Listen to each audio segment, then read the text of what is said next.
गफलत और गैर जिम्मेदारी के बायस बड़ा सानहा होते होते रह गया। कराची वाटर पंप पर कम उम्र ड्राइवर ने तेज रफ्तार गाड़ी चाय के ढाबे में घुसा दी। सीसीटीवी सामने आ गई। होटल पर बड़ी तादाद में लोग मौजूद थे। अमला अपने काम में मसरूफ था।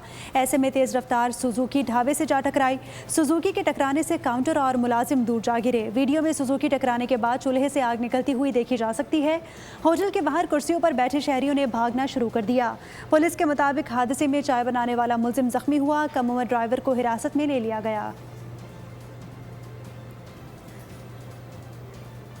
गफलत और गैर जिम्मेदारी के बायस बड़ा सानहा होते होते रह गया। कराची वाटर पंप पर कम उम्र ड्राइवर ने तेज रफ्तार गाड़ी चाय के ढाबे में घुसा दी। सीसीटीवी सामने आ गई। होटल पर बड़ी तादाद में लोग मौजूद थे। अमला अपने काम में मसरूफ था।